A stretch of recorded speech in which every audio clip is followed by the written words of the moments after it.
agak mengecualikan. Kondisi pandemi ini kan masih berlangsung ya. Jadi belum banyak bukti yang menjelaskan bahwa apakah perbankan syariah melalui krisis COVID-19 ini bisa melalui sama suksesnya seperti kondisi krisis tahun 98 dan tahun 2006. Cuman intinya saya mau jelaskan kenapa sih konsep syariah itu mampu melalui keadaan yang sulit seperti ini. Karena ada 3 basis yang dijalankan oleh bisnis model syariah. Yang pertama adalah bagi hasil, yang kedua bagi risiko, yang ketiga berbasiskan kinerja. Saya mau cerita sedikit, kenapa ketika perbankan konvensional kebanyakan ini tidak tahan terhadap kondisi sulit, sedangkan bank syariah tidak. Karena bank konvensional itu kan biasanya mendapatkan penghasilannya dengan memberikan bunga ketika bank itu memberikan dana atau pinjaman kepada perusahaan atau perorangan ya. Kalau misalnya Anda menggunakan kartu kredit, itu berarti Anda sedang menggunakan produk bank. Dan jika Anda telat membayarnya atau Anda melakukan pembelian barang tertentu, Anda biasanya akan dikenakan yang namanya bunga. Bunga itu sifatnya tetap, biasanya tetap walaupun ada namanya floating interest, yaitu bunga mengambang.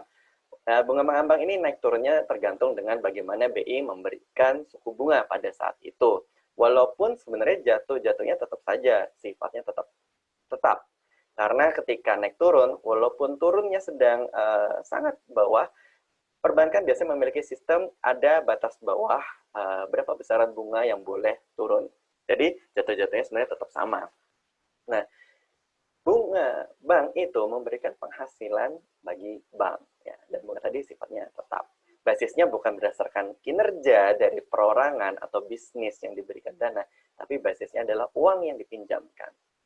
Oke, kelemahannya apa konsep itu? Ketika kondisi lagi sulit, kemudian orang-orang lagi ada yang kena PHK, penghasilannya berhenti atau penghasilannya berkurang, otomatis dia kan tidak memiliki penghasilan bulan itu. Nah, sedangkan tagihan pokok bunga, tagihan bank, dan tagihan beban bunganya, itu selalu ada tiap bulan dan sifatnya tetap. Otomatis apa? Tidak ada uang masuk dan jadinya tidak bisa membayar. Akhirnya bank-bank banyak yang kolaps pada saat kondisi krisis karena banyak nasabahnya, banyak orang-orang yang dipinjamkan dana tidak mampu mengembalikan pokok dan bunganya. Berbeda dengan kondisi bank syariah. Bank syariah memiliki konsep bagi hasil, bagi risiko, dan bagi basisnya kinerja. Karena basisnya kinerja, jadi setiap uang yang diberikan pada perusahaan atau UMKM itu nanti bagi hasilnya itu berdasarkan untung atau rugi dari perusahaan yang diberikan dana oleh bank syariah.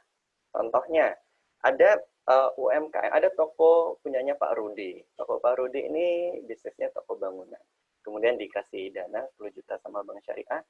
Dari 10 juta itu kemudian dijalankan sama Pak Rudi. Kemudian bisnis ketika bulan pertama sampai ketiga atau kondisi krisis kayak gini, bisnis Pak Rudi turun, otomatis Pak Rudi tidak akan membayar sebesar bunga seperti bank konvensional, tapi menggunakan persentase.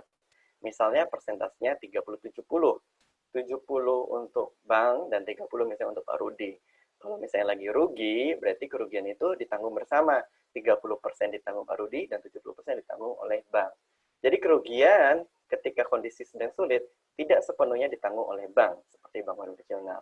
Di bank syariah itu ditanggung bersama dengan nasabahnya. Otomatis dengan konsep ini bank syariah dapat berjalan lebih fleksibel dibandingkan bank konvensional. Kira-kira gitulah. Ya. Oke, berikutnya kita akan bicara tentang konsep bisnis syariah. Kita belajar dulu tentang sejarah investasi syariah. Di sini saya mau jelasnya ada 3 sejarah dari zamannya Rasul. Karena kita ngomong syariah, berarti basis investasi bisnis. Kita bicara basis dari bisnis ini adalah Islam. Oke. Salah satu contohnya adalah kerjasama dagang yang pernah dilakukan oleh Nabi Muhammad SAW ketika beliau belum menjadi Rasul. Kira-kira adalah ketika beliau masih berusia 25 tahun sebelum beliau menikah dengan Siti Khadijah. Nah, pada saat itu beliau memiliki reputasi yang sangat baik di kota Mekah, yaitu reputasi sebagai Al-Amin, orang yang jujur, orang yang amanah, dapat dipercaya. Sedangkan Khadijah adalah orang yang sangat kaya raya pada zaman itu. Kemudian Siti Khadijah berasumsi, berpikir bahwa Nabi Muhammad adalah orang yang amanah, maka beliau ingin menginvestasikan atau bekerja sama dagang dengan Nabi Muhammad. Diinvestasikanlah sebesar sejumlah dana kepada Nabi Muhammad untuk bekerja sama. Nah, pada saat itu istilah itu dapat disebut sebagai akad mudorobah, berarti ada penyetor modal yaitu Siti Khadijah. Sedangkan pelaksananya adalah Nabi Muhammad SAW pada saat itu. Nabi Muhammad tidak memiliki modal uang, tapi modal beliau adalah usaha dan reputasinya. Nah, disitulah kira-kira gambaran bagaimana akad mudorobah bekerja. Yang kedua, kita ngomong tentang investasi. Ya. Sepeninggalnya Nabi Muhammad SAW, beliau dilanjutkan kepemimpinan Islam oleh sahabatnya yaitu Abu Bakar. Setelah Abu Bakar meninggal dunia, dilanjutkan lagi oleh sahabat yang berikutnya yaitu Umar bin Khattab. Pada zaman pemerintah Umar bin Khattab adalah era keemasan Islam dimulai, karena pada saat itu Arab berhasil mencetak sejarah mengalahkan Persia dan Romania pada saat itu, merupakan dua negara terbesar yang menguasai dunia pada zaman itu, dan itu semua dikalahkan oleh Arab di bawah kepemerintahan Umar bin Khattab. Dalam kitabnya Umar bin Khattab menjelaskan pada zaman itu karena aset yang dimiliki umat muslim pada saat itu begitu besar, sedangkan penduduknya ya segitu-segitu aja. Otomatis sebelum semua rakyatnya itu memiliki aset yang begitu besar, maka aset-aset hasil kemenangan perang tadi dijaga, dirawat, dan diatur, dikelola oleh pemerintahan Umar bin Khattab. Nah, itu adalah awal mulanya ada kayak semacam pemerintahan kayak zaman sekarang ya, ada PNS, ada petugas pemerintahan, seperti sekarang ini, itu dimulai dari zamannya Umar bin Khattab. Nah, pada zaman Umar bin Khattab, beliau pernah memerintahkan semua pegawai pemerintahannya untuk setiap kali kamu mendapatkan gaji per bulan, belilah 1 ekor kambing. 1 ekor kambing saja setiap bulannya. Dari situ, setiap penduduk yang menjalankan perintah dari Umar itu akan membeli, menyisihkan uang gajinya untuk membeli 1 ekor kambing setiap bulan. Dari 1 ekor kambing tiap bulan, bulan kedua nambah 1 lagi, begitu seterusnya sampai setahun jadi ada 12 kambing, dan seterusnya. Dan kambing-kambing itu pasti kan berkembang biak ya. Kambing yang 1 tambah 1 sama dengan 2 itu sudah tidak jadi 2 lagi, tapi lebih daripada 2. Otomatis ketika bertahun-tahun kemudian, rakyat bisa memiliki investasi dan penghasilan tambahan dengan cara menjual kambing atau menjual susu dari kambing, seperti itu. Yang ketiga nih, tentang rekening Utsman yang melegenda. Tahukah kamu, ada rekening bank yang usianya paling tua dunia, yaitu rekening milik Utsman bin Affan. Utsman ini adalah pemerintah selanjutnya yang menggantikan ketika pemerintahan Umar bin Khattab meninggal dunia. Utsman ini adalah orang yang sangat kaya. Beliau kekayaannya sampai sering disebut-sebut dalam berbagai hadis atau dalam kajian Islam bahwa salah satu sahabat yang kekayaannya sering membantu Nabi Muhammad dalam mengembangkan Islam. Nah, investasi Utsman salah satu yang paling melegenda adalah investasi sumur dan kebun kurma, yang mana itu hasil investasinya dimasukkan dalam rekening bank, yang mana sampai sekarang itu nilainya masih ada dan terus bertambah. Gitu. Jadi kalau kita berbicara tentang investasi, bisnis, sebetulnya Islam ini salah satu pelopor dari konsep-konsep ekonomi yang ada. Ketika kita berbicara konsep kapitalisme, konsep neoliberalisme, atau sosialisme, konsep syariah ini sebenarnya salah satu yang paling tua. Gitu. Jadi buat teman-teman yang beragama muslim, harusnya lebih paham dengan konsep yang ada di syariah ini. Ya, selanjutnya saya udah bahas tadi ya, bahwa syariah ini berarti dasarnya adalah Islam. Kalau misalnya kita ngomongin investasi atau bisnis dengan embel-embel syariah, berarti kita landasannya adalah Al-Quran dan hadis. Apakah setiap bisnis yang menjalankan konsep syariah harus melabeli dirinya dengan kata syariah? Tidak tentu. Tidak harus. Itu biasanya cuma di Indonesia. Kalau misalnya kita perhatikan, ada bank konvensional namanya misal Bank M, ya, tidak perlu sebut nama. Karena kebetulan teman-teman di Fingram kita nggak di-endorse sama perusahaan manapun. Jadi kita nggak akan menyebut nama apapun ya. Contohnya Bank M. Bank M itu bank konvensional yang paling besar di Indonesia. Kemudian ketika mengeluarkan bisnis model yang lain, bank syariah, maka namanya jadi Bank M Syariah. Ada Bank ABC, kemudian ketika mengeluarkan produk syariah jadi Bank ABC Syariah, kayak gitu. Sedangkan ada salah satu negara yang mana mayoritas penduduknya itu tidak muslim, tapi justru menjadi pusat kajian Islam paling maju di dunia. Tahukah kamu itu di mana? Ada yang tahu nggak? Coba jawab di chat. Biar kita interaktif dikit lah.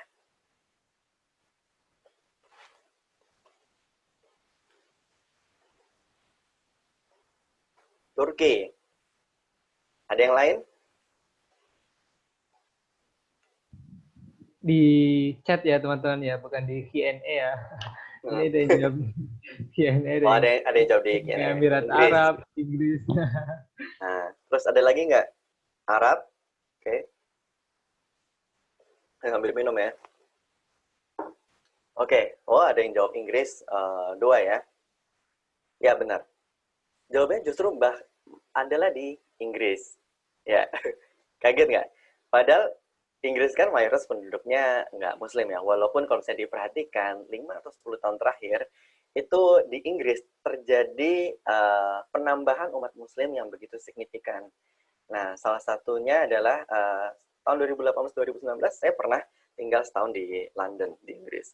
Di situ wali kota London itu adalah orang muslim. Padahal mayoritas penduduknya tuh beraneka ragam agamanya, ada yang Kristen, Katolik, ada karena kan London itu kan kota yang sangat metropolitan ya, mungkin kayak Jakarta lah, ada berbagai orang daerah dari berbagai negara di situ, atau kayak New York. London ini multicultural di situ, banyak orang-orang yang dari berbagai negara pada di situ dengan agamanya masing-masing. Ya, tapi penduduk wali kotanya justru orang Muslim yang terpilih ya, udah sejak 5 tahun yang lalu kalau nggak salah. Dan di sana terlepas dari wali kotanya orang Islam ya, tapi beberapa kampus, banyak kan kampus di sana mengkaji tentang studi Islam, ekonomi syariah ini cukup dalam, bahkan sangat dalam. Kalau misalnya saya kebetulan dulu kuliahnya di salah satu kampus Islam di Indonesia ya, di kota Yogyakarta. Ketika saya mau maju untuk S2 atau S3, saya bertanya sama salah satu doktor di kampus saya, kira-kira kalau saya mau lanjut sekolah ekonomi syariah, pilihannya kemana dok? Gitu kan. Ini maksudnya dokter ya, dosen bukan dokter. Kemudian dosen saya menjawab, kamu bisa pilih antara Malaysia atau saya kira dia akan jawab Turki atau Arab ya. Karena pilihan kedua dan negaranya Inggris. Jadi di sana ada banyak kampus yang menjelaskan tentang ekonomi syariah dengan sangat baik dan sering menjadi rujukan. Itu salah satunya adalah kayak saya University Oxford atau Durham University. Kalau ditulis Durham ya, Durham University. Itu kalau mau belajar ekonomi syariah itu paling bagus di dua kampus itu malahan. Bukan di Malaysia, bukan di Indonesia ya. Jadi emang sedikit aneh. Dan banyak perusahaan-perusahaan perbankan, perusahaan investasi di Inggris itu menggunakan konsep bagi hasil, sama seperti konsep syariah. Dan mereka tidak memakai label syariah sama sekali di nama perusahaannya.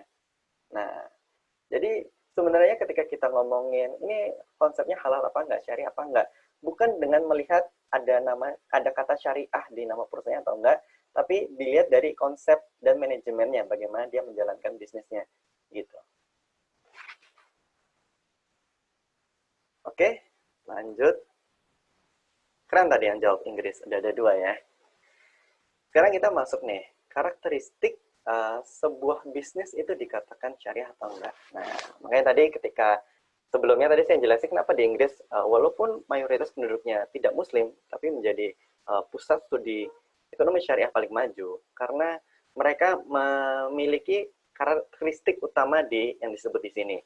Walaupun ini saya menjelaskan kondisi yang di Indonesia ya. Jadi yang pertama adalah produknya halal, ya, bukan produk perjudian, bukan jualan makanan haram, bukan minuman beralkohol, ya.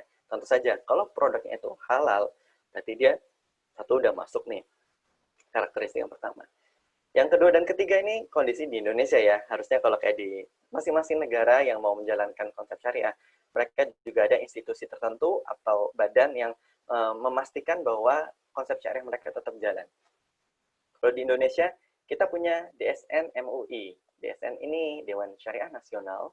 MUI, teman-teman udah pasti tahu ya, kalau sering lihat ada produk yang ada tulisan halal MUI, nah itu Majelis Ulama Indonesia.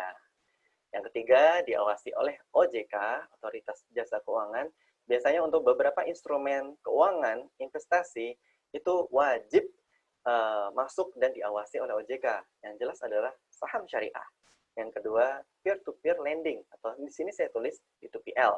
Yang ketiga, reksadana, dan beberapa yang lainnya. Ada project financing, atau VC, atau segala macam. Yang mana kalau mereka menghimpun dana masyarakat, dan mereka mau diakui kesyariahannya, mereka wajib daftar dan diawasi oleh OJK. Oke, yang tiga terakhir, ini adalah konsep basic, ya. Yang jelas no riba. Tadi di awal saya jelasin tentang bank konvensional sama bank syariah. Kalau bank konvensional menggunakan interest atau bunga, nah sedangkan kalau bank syariah menggunakan nisbah atau bagi hasil. Yang kelima, tidak ada gharar. Gharar itu manipulasi. Jadi harapannya sih ketika melakukan bisnis secara syariah, itu harus transparan. Kalau bisnisnya A, ya ditulis A. Kalau bisnisnya B, tulis B.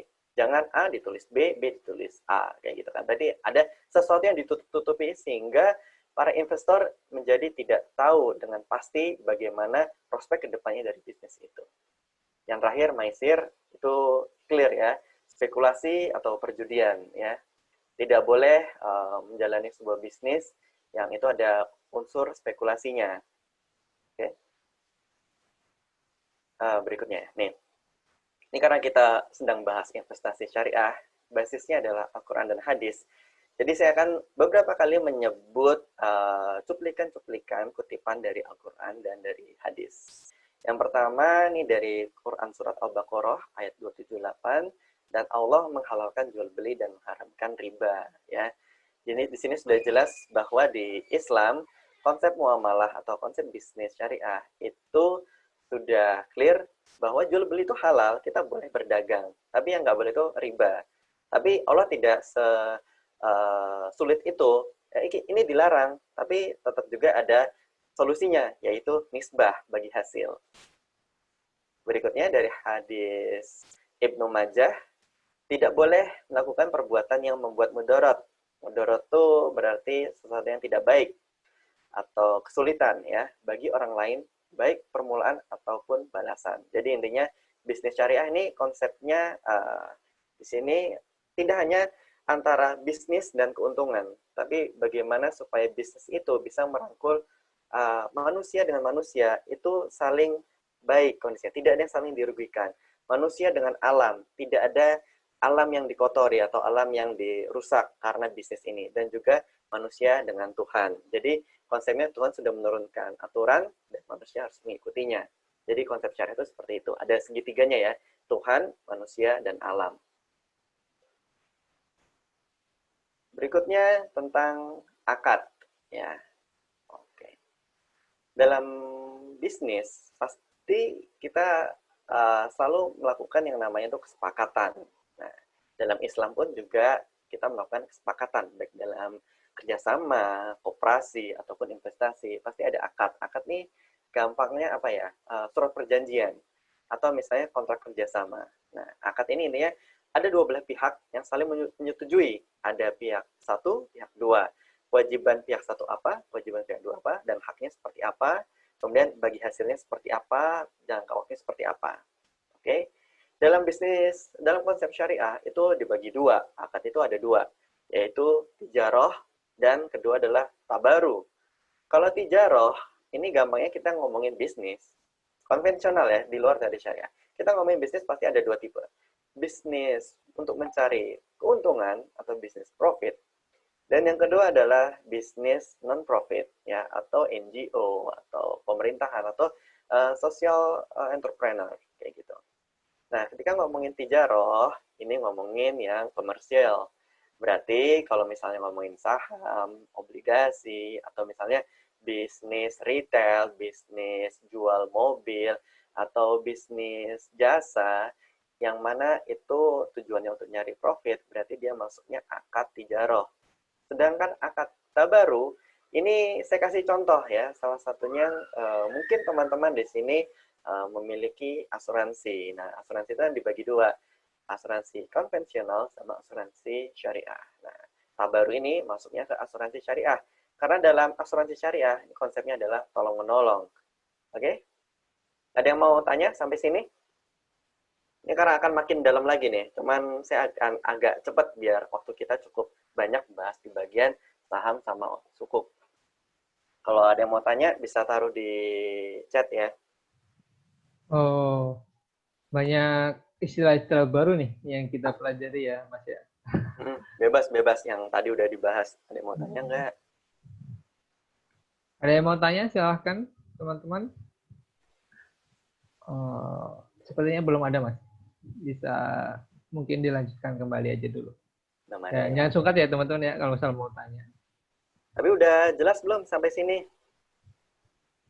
Kalau jelas, tulis ya di kolom chat. Kalau ada yang masih belum jelas, tulis belum mas. Gitu. Kalau misalnya bingung, kalau misalnya nggak ngisi berarti mungkin masih bingung ya. Kita lanjut aja.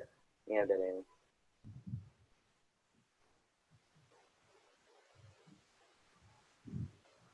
oke, jelas ya.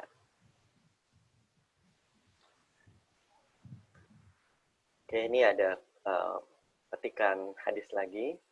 Nabi Shallallahu Alaihi Wasallam pernah bersabda, kaum muslimin terikat dengan syarat-syarat yang mereka buat, kecuali syarat yang mengharamkan halal atau menghalalkan yang haram. Ya, jadi intinya kalau saya balik ke konsep syariah, semua konsep bisnis itu boleh dijalankan, boleh dilakukan, kecuali yang sudah diatur mana yang dilarang. Nah, sebenarnya sama kayak ketika kita ngomongin makanan halal dan haram. Semua daging itu boleh dimakan. Konsepnya gitu. Semua jenis makan boleh dimakan. Sampai turun sebuah ayat atau ayat Al-Quran yang menyatakan, daging A haram, daging B haram. Gitu. Baru berarti kita tidak boleh menyentuh A dan B. Kalau misalnya tidak ada yang menyebutkan si C, D, E ini haram apa enggak di Al-Quran, berarti boleh dimakan. Konsepnya kayak gitu. Kalau misalnya konsep halal haram di Islam. Oke. Sekarang kita masuk yang macam-macam bisnis syariah. Di sini saya akan bahas cepat aja.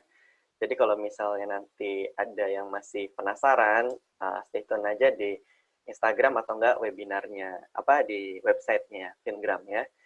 Di sini ada musyarakah, ada mudorobah. Nih, bedanya apa? Musyarakah ini dan mudorobah ini intinya sama-sama kerjasama bisnis. Ibaratnya nih, kita mau bikin koperasi atau kita mau bikin CV bareng. Misalnya ada Pak Budi sama Pak Umar mau bikin CV bareng atau mau bikin perseroan terbatas bareng, bikin PT. Nah, itu disebut dengan kerjasama bisnis. Bedanya musyarakah dan mudorobah adalah, kalau musyarakah itu kurang lebih kalau di kita gampangnya ngomongnya koperasi ya.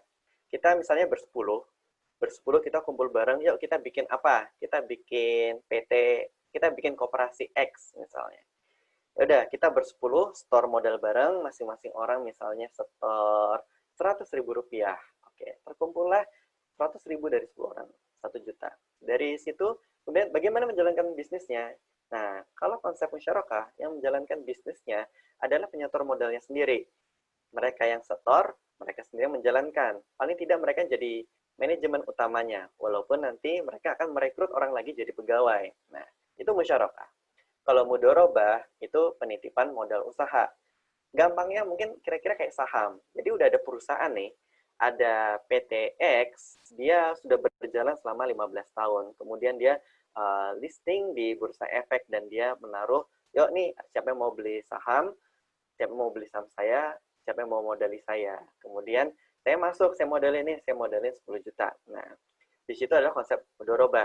Ada pemisahan antara investor dengan manajemen pelaksana usahanya. Oke.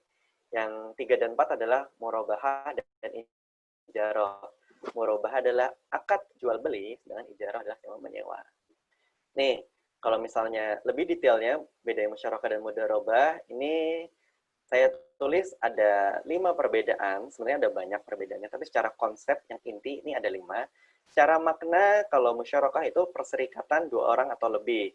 Sedangkan mudharabah itu maknanya adalah penempatan modal pada usaha yang sudah jalan atau yang belum jalan, baru akan mulai.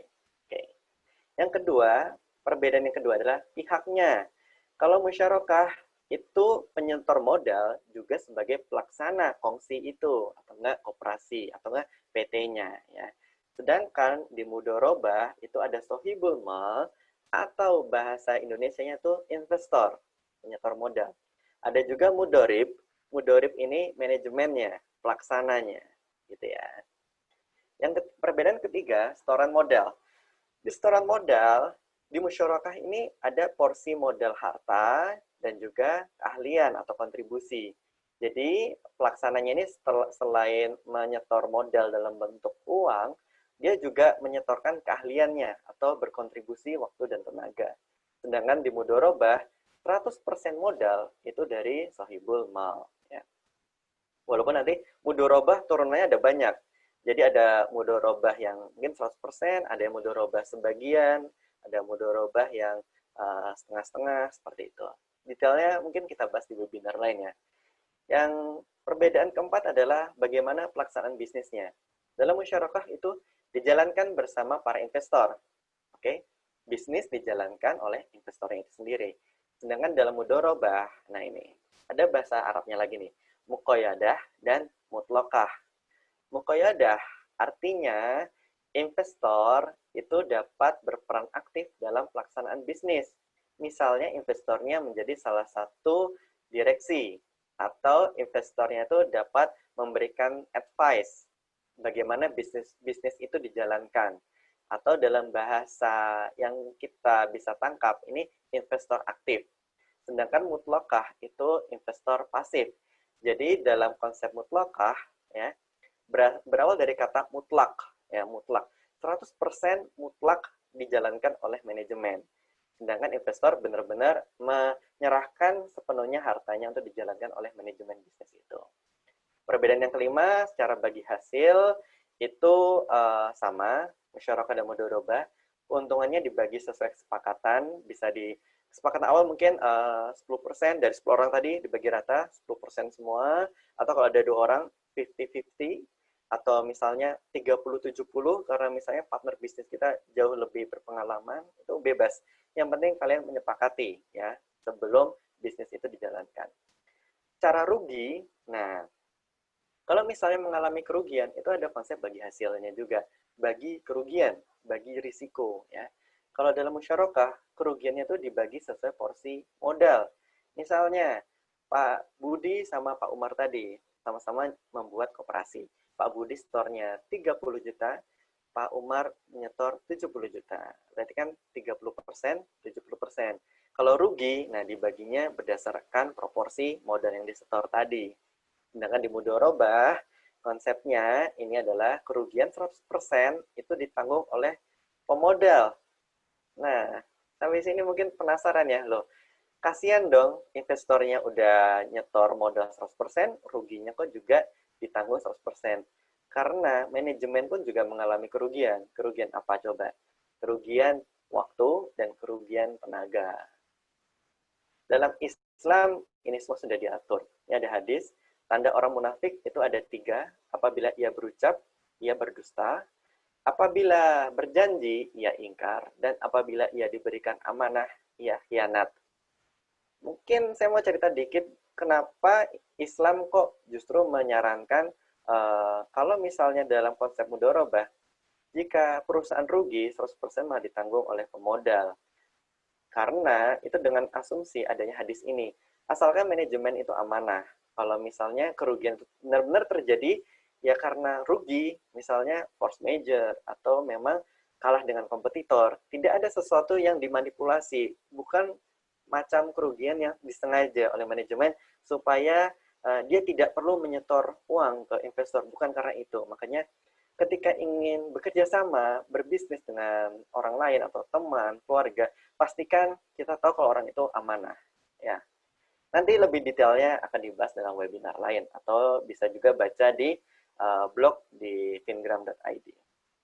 Nih, yang berikutnya perbedaan murabahah dan ijarah. Ini saya bacain cepat aja karena kita nggak akan terlalu dalam bahas ininya. Murabahah itu kan jual beli, ijarah itu sewa menyewa. Secara pihak di murabahah itu ada pemodal dan ada yang butuh modal. Sedangkan di ijarah itu ada pemilik aset dan juga ada penyewa. Ijarah itu dibagi dua. Ijarah itu ada menyewakan aset, ada juga menyewakan skill, menyewakan jasa.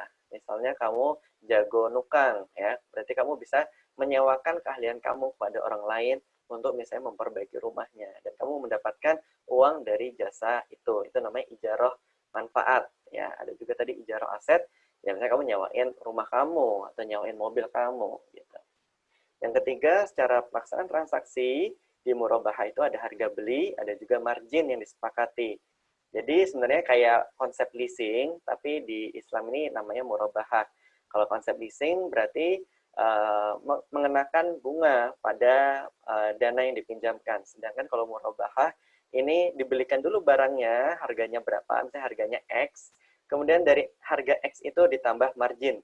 Tapi margin atau keuntungan itu harus disepakati di awal. Yang kalau ijarah itu transaksinya harga sewa yang disepakati di awal.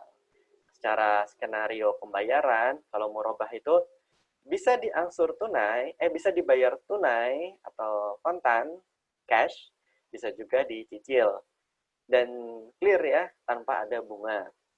Yang kalau ijarah, pembayaran ujrah atau sewa, itu dibayar berdasarkan jadwal yang disepakati.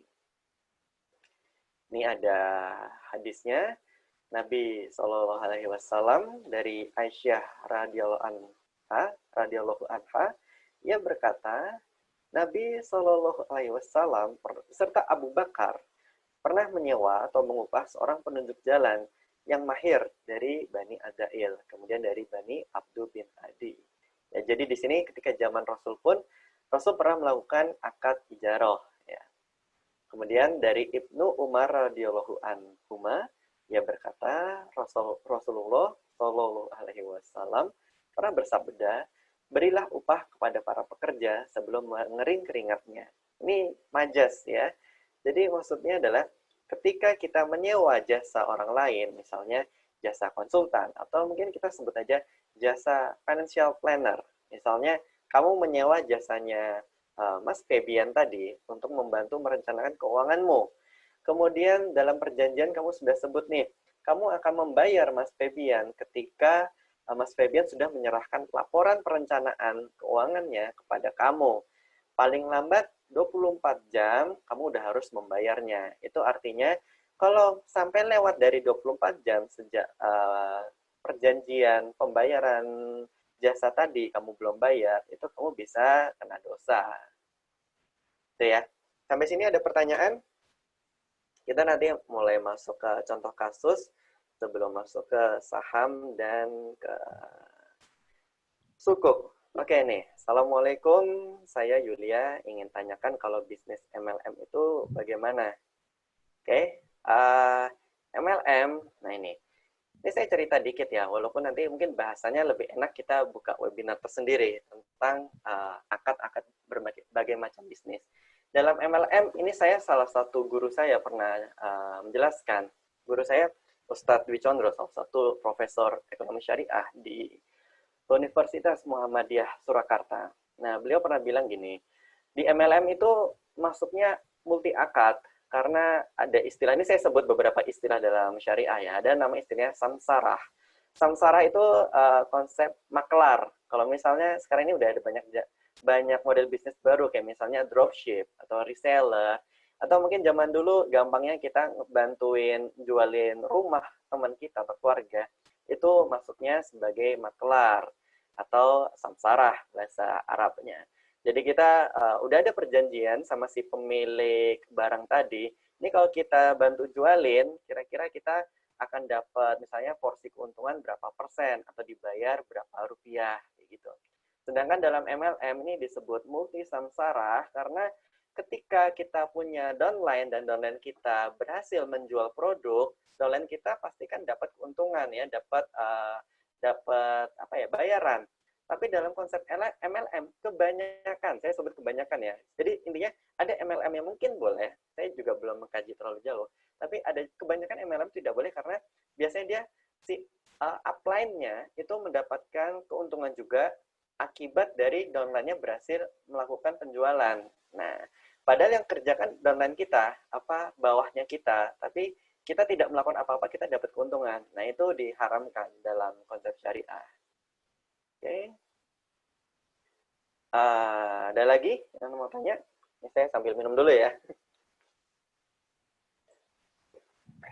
Makasih banget, Mas Ridwan. Nah, keren banget. Udah dijawab pertanyaannya. Oke. Teman-teman yang lain? Ada yang mau tanya, silakan juga. Soalnya kita nanti mulai masuk saham sama sukuk ya. Sebelum itu saya mau ngasih contoh ini deh. Oke. Saya cerita dikit. Jadi tadi kan di awal udah dijelasin sama Mas Febian ya, bahwa Fingram ini kumpulan dari financial planner, ada juga investor, ada trader, ada yang jago asuransi, ada juga yang jago berbagai macam produk keuangan. Kita bisa lah, maksudnya sama-sama belajar. Nah, pada intinya kan financial planning ya, kita ngebantu semua orang tuh supaya bisa merencanakan keuangan dengan baik. Nah, ketika masuk ke syariah, sebenarnya konsepnya sama financial planning itu. Ini saya kasih contoh kasus aja ya, biar gampang ya. Ini ada salah satu yang pernah bertanya kepada kita di Fingram, ada salah satu follower kita, ini namanya Pak Riha. Beliau waktu bertanya itu bilang gini, memiliki anak berusia 6 tahun, ya, dan beliau ingin anaknya itu disekolahkan di sekolah pilot. Ya. Perkiraan biaya saat ini untuk sekolah pilot dari masuk sampai selesai itu 650 juta rupiah, ya. Jika rencana usia sekolah anaknya Pak Riha itu 17, ketika usia 17, berapa hitungan biaya sekolah pilot untuk anak Pak Riha ketika saat itu, saat usia 17? Nah, jika kemampuan menabungnya Pak Riha saat ini hanya 1 juta per bulan, investasi syariah apa yang diperlukan untuk membantu Pak Riha mewujudkan dana pendidikan anaknya? Oke. Nah, di sini saya ngasih tahu, pada hitungan awalnya sebenarnya antara financial planning syariah dan yang umum ya, itu kurang lebih sama. Kita tetap hitung dulu nilai inflasinya. Jadi misalnya ini sekolah pilot ya, saat ini harganya 650 juta. Kalau misalnya mulai dari biaya masuknya sampai nanti jadi pilot. Nah, itu butuh dana 650 juta rupiah sekarang, tahun 2020. Cuman masalahnya anaknya Pak Riha kan baru mau jadi pilot 11 tahun lagi. Berapa biaya 650 juta ketika nanti 11 tahun kemudian? Ini pakai asumsi inflasi per tahun. Inflasi biaya pendidikan itu biasanya antara 8-15%. Memang lumayan tinggi ya kalau di Indonesia. Taruhlah 10%. Kalau inflasi rata-rata 10% per tahun, 650 juta ini 11 tahun lagi akan menjadi 1,8 miliar. Oke, gede banget ya. Nah, kalau Pak Riha nabung biasa ya, supaya 11 tahun lagi kekumpul 1,8, berarti Pak Riha harus nabung per tahunnya itu 168 juta atau 14 juta per bulan. Berarti ini ada gap yang sangat jauh ya. Pak Riha cuma mampu 1 juta per bulan. Sedangkan butuhnya 14 juta per bulan. Ini kalau ngomong nabung biasa. Nah, di sini kami pernah mengusulkan memberikan advice, saran kepada Pak Riha. Berarti Bapak harus masukin ke instrumen investasi. Ya, ini kita coba bikin skenario, kalau Pak Riha masukin tabungannya ke investasi yang memberikan imbal hasil 15% per tahun, itu untuk mencapai 1,8 M 11 tahun kemudian, Pak Riha tetap masih butuh nabung 5,5 juta per bulan. Ya, kalau balik lagi, kalau Pak Riha cuma mampunya 1 juta per bulan, berarti harus dicari instrumen investasi yang lebih besar lagi, yang lebih agresif lagi. Mungkin yang 20% atau 25% ya. Ketika ngomongin investasi agresif, biasanya maksudnya ke saham. Karena Pak Riha maunya yang syariah, kita bantu cari yang saham syariah. Gitu.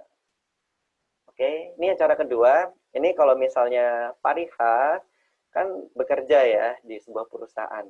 Nah, Pak Riha tentu saja kan dari sekarang sampai 11 tahun lagi, nggak mungkin gajinya segitu aja. Harusnya kalau Pak Riha perform nih di kantornya, kerjanya bagus, terus dapat promote, segala macam. Harusnya gaji Pak Riha kan naik ya. Harusnya berarti tiap tahun Pak Riha harus menambah uang yang ditabung supaya bisa mengejar target tadi 1,8 M. Ini dengan asumsi kalau Pak Riha maunya tiap tahun cuma nambah 10% dari total tabungan tahun kemarin. Berarti yang harus ditabung Pak Riha itu paling nggak tetap gede, 13 juta per bulan.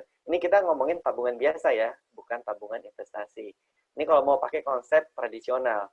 Kalau misalnya Pak Riha cuma mau nabung nambahnya 10% per tahun, Pak Riha berarti sekarang harus nabung 13 juta per bulan, tahun depan nambah 10%, tahun depannya nambah 10%, gitu terus, sampai nanti tahun ke-11 kekumpul 1,8 M. Kalau misalnya Pak Riha cuma mampu 1 juta per bulan, ini perhitungannya kira-kira Pak Riha tiap tahun harus nambah sekitar 1.400%. Berarti Pak Riha harus naikin value Pak Riha supaya di kantor itu dapat kenaikan gaji, atau Pak Riha juga dapat melakukan side hustle atau enggak jualan yang lain kayak gitu ya. Jadi nambah penghasilan itu bisa secara vertikal, bisa juga secara horizontal. Ya, ini akan dibahas lebih lanjut mungkin di webinar lain ya. Soalnya kita juga kejar waktu nih. Oke, sebelum masuk saham syariah mungkin ada yang mau ditanya. Saya minum dulu ya. Teman-teman juga di sana sambil nyatet, sambil minum. Udah pada sarapan kan ya? Udah dong, Mas. Oke. Belum ada yang mau tanya nih. Saya masuk saham syariah dulu ya. Nanti sebelum masuk sukuk, kalau ada yang mau tanya, tanya deh. Atau nanti di setelah sukuk, kita ada sesi tanya jawab dulu sekilas sebelum masuk kuis. Oke. Nah, ketika ini kita relate ya sama yang Pak Riha tadi. Pasti kan teman-teman di sini, saya nggak tahu, nih kebanyakan udah pada nikah atau belum nih yang diikutan webinar ini. Coba deh tulis di chat. Yang udah menikah siapa? Yang belum siapa? Nih sambil ada yang tanya nih. Kalau beli emas, akadnya bayar lunas, tapi barangnya dikirim. Apa itu ada unsur ribanya? Misal emasnya datang estimasi 3-4 hari setelah transfer. Oke, ini kita berarti ngomong ada lead ya, ada jeda antara kita beli emas dengan emasnya sampai. Kalau misalnya sebenarnya ketika ngomong ini konsep syariah yang tradisional, berarti itu ketika kita melakukan jual beli itu harus langsung ya. Ini kita ngomongin tradisional ya, ada tatap muka, harga emas berapa, nilainya berapa, kita bayar kontan, langsung kita tukar. Nah, sebetulnya tahun 2019 itu sudah ada fatwa dari MUI. Saya lupa sih nomor berapa, kalau nggak salah nomor 77 ya, bulan April apa Oktober, saya agak lupa. Saya pernah bikin tulisannya tentang itu, cuman belum sempat saya publish. Intinya di situ MUI bahkan tidak hanya adanya perbedaan waktu mengantar emasnya, bahkan menurut fatwa itu beli emas itu juga diperbolehkan dengan cara menyicil. Istilahnya bukan bukan wajib ya, tapi maksudnya mubah. Mubah tuh dibolehkan. Lebih baik memang secara kontan, secara cash. Tapi secara menyicil diangsur juga boleh, tapi tidak menggunakan riba ya. Jadi diangsur misalnya emas harganya 1 juta, dibayar 2 kali 500 ribu. Itu insya Allah hukumnya mubah. Wallahu a'lam bishawab. Oke. Ini saya lanjut dulu saham syariah. Jadi balik lagi ke Pak Riha. Pak Riha maunya tadi investasi untuk anaknya, pendidikan anaknya itu menggunakan instrumen syariah. Nah, kalau misalnya kita masuk ke saham syariah ini oke namanya syariah, tapi halal apa enggak sih? kemudian perusahaan atau produknya itu halal atau haram nggak sih? Atau balik lagi paling basic, pasarnya sendiri si bursa efeknya ini halal atau ini benar nggak sih? Benar-benar sesuai nggak sama konsep di Islam? Jadi sebetulnya ketika MUI pernah menganalisis pasar modal kita di bursa efek Indonesia, ini sebenarnya walaupun tidak disebut ya bursa efek Indonesia Syariah atau IDX Syariah, tapi secara konsep bursa efek kita ini sudah menganut konsep syariah. Karena kita ketika mau membeli saham, kita pastikan menawar dulu ya, ada harga yang kita tawar. Misalnya kita mau beli saham PTZ gitu ya. Kita taruhlah harga PTZ ini sahamnya kemarin Rp1.000. Kita tawar misalnya 950. Nah, di situ nanti akan ada bursa. Kalau misalnya di hari itu tidak ada yang menjual harga 950 sesuai yang kita tawar tadi, semuanya pada menjual di harga 1000, 1010, 1020, berarti ya kita tidak akan bisa membeli saham PTZ tadi. Jadi ada konsep tawar-menawar dan itu sangat dibolehkan dalam Islam. Secara pasar modal kita sebetulnya sudah menganut konsep syariah. Salah satunya adalah di tanggal 14 September kemarin, bursa efek kita baru saja mendapatkan penghargaan dari GIFA. GIFA itu Global Islamic Finance Award, kalau nggak salah ya. Ini artikelnya udah saya masukin. Di situ dijelaskan bahwa pasar modal Indonesia ini mendapatkan award sebagai bursa efek terbaik di dunia untuk yang kedua kalinya. Tahun 2019 itu udah pernah dapat ya. Ini sekilas menjelaskan tentang pasar modalnya dulu. Yang kedua, cara pembelian ini konsepnya sama seperti membeli saham biasa, yaitu kita melalui bursa efek ya. Ada investor yaitu kita, kemudian kita ingin membeli perusahaan syariah melalui bursa efek. Kalau praktisnya bisa melalui sekuritas, kita bisa datang langsung atau telepon, cari aja websitenya. Misalnya sekuritas apa, bisa lah dicari sendiri. Saya tidak mau nyebut nama ya, karena tidak di-endorse. Kemudian bisa juga menggunakan aplikasi fintech yang ada. Ada banyak banget aplikasi fintech yang bisa kita download dan di situ bisa beli saham kayak gitu. Dan beberapa apps itu juga udah menawarkan, udah ada mode syariahnya. Jadi ketika kita aktifkan mode syariah, nanti saham yang muncul tuh udah terfilter, cuma yang syariah doang. Gitu. Berikutnya, sebenarnya apa sih kategori sebuah perusahaan itu bisa masuk syariah atau enggak? Jadi, semua perusahaan yang di Indonesia ini, totalnya ada 451 perusahaan atau emiten ya, yang terdaftar di Bursa Efek, itu masuk kategori syariah. Atau kalau di IDX, kita kenal ada namanya kategori atau indeks IDX 30, atau LQ45 ya, atau saham-saham blue chip yang masuk di kategori tadi. Nah, saham-saham yang masuk kategori syariah, meskipun nama perusahaannya tidak menyebut atau melabeli dirinya syariah, tapi dia punya chance untuk masuk ke kategori syariah. Nah, di IDX ini ada yang namanya ISI atau ISSI, yaitu Indeks Saham Syariah Indonesia. Nah, ISI ini, saham mana saja yang masuk di ISI ini, itu direview oleh OJK, yaitu harus masuk dalam DES, Daftar Efek Syariah. Ya.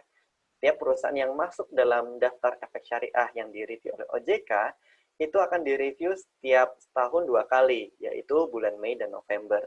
ISI ini kira-kira baru dibentuk oleh OJK di Bursa Efek ini, itu pada tahun 2012.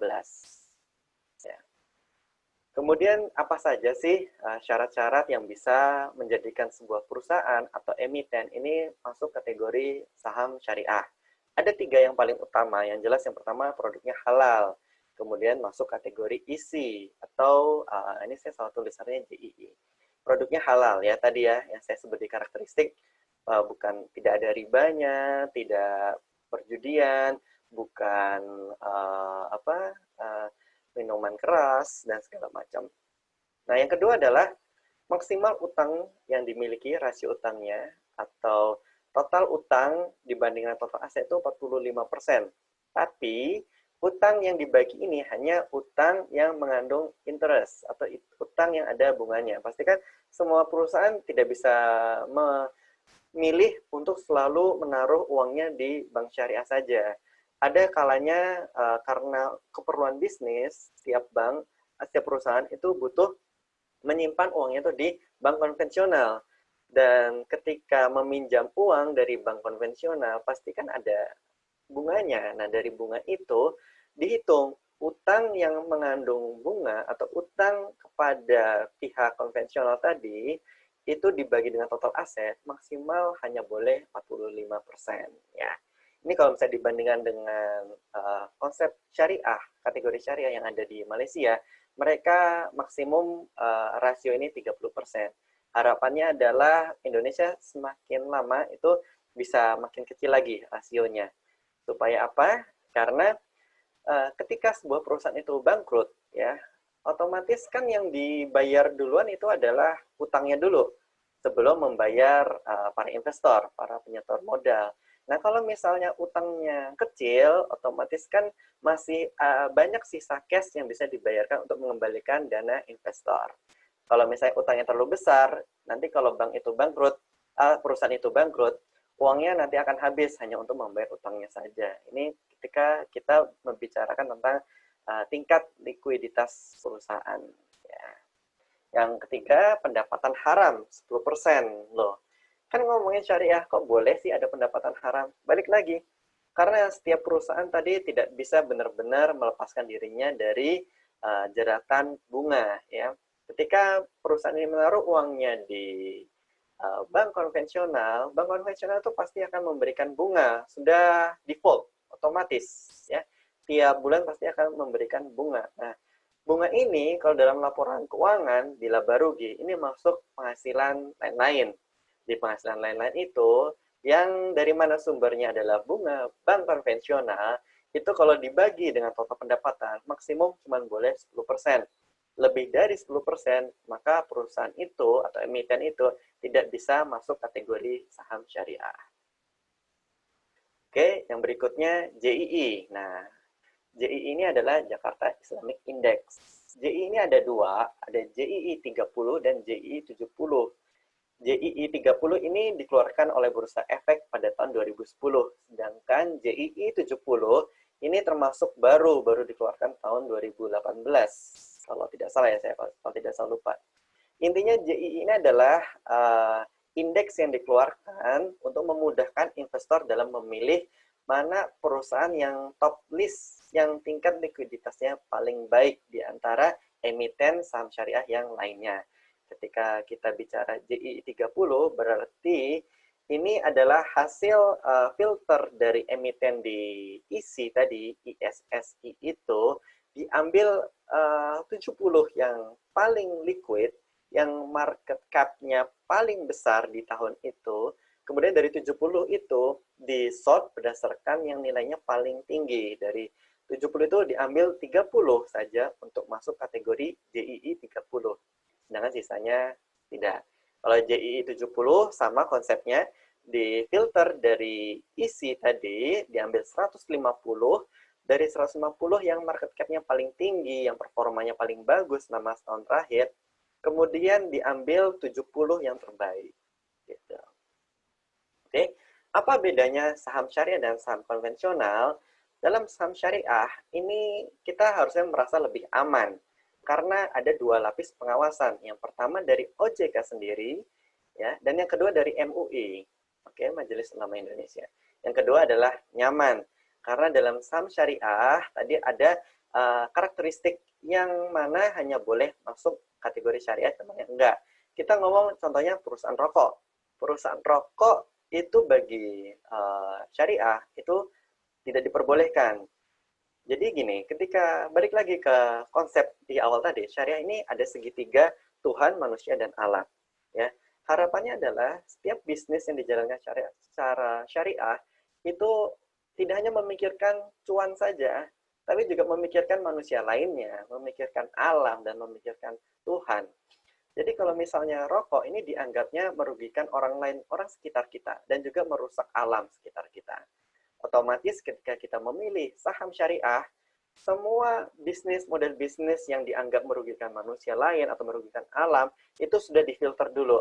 Otomatis ketika kita invest di saham syariah, kita merasa nyaman karena ada kepuasan batin. Karena invest pada perusahaan ini tidak hanya memberi dampak untung saja, tapi juga memberi dampak sosial, alam, dan juga amal dunia dan akhirat tentunya. Ya.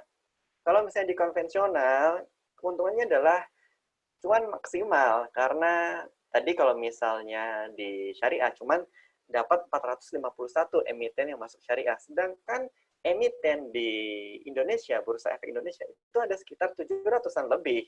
Otomatis pilihannya jadi lebih banyak, ya. Bisa memilih segala macam tipe saham, bisa mau yang halal atau haram, ya, bebas memilih. Uang keuntungan yang bisa kita peroleh lebih maksimal. Dan yang terakhir adalah fleksibel. Di sini bebas mau dilakukan secara investasi jangka panjang, mau secara trading, ataupun mau secara spekulasi, itu bebas kalau konvensional. Ya. Nah, hidup tuh bukan sekedar mencari cuan, namun juga keberkahan di dalamnya. Ya, balik lagi, kita ini hidup bersama manusia lain. Kita hidup di atas bumi bersama alam, jadi jangan cuma mikirin diri sendiri, tapi juga pikirin orang lain, juga pikirin alam sekitar kita, pikirin juga Tuhan yang menciptakan kita. Jadi ketika kita berinvestasi, jangan cuma cari cuan, tapi cari keberkahan juga di dalamnya. Oke, sebelum masuk sukuk nih, ada yang mau tanya nggak? Saya minum dulu ya. Haus Ini juga. ada yang tanya, Mas Ridwan, tapi bukan tentang saham, tentang emas nih. Gimana, Mas? Pertanyaan apa sih? Ini Kalau nih. di Q&A. Iya, kalau beli emas akadnya bayar lunas, tapi barangnya dikirim, apa itu ada Oh, unsur ini riba? tadi kan udah aku jawab. Oh iya, udah ya. Hmm, Udah ya berarti ya, Mas. Oke. Oke, oke. Itu di chat ada yang nanya apa nih?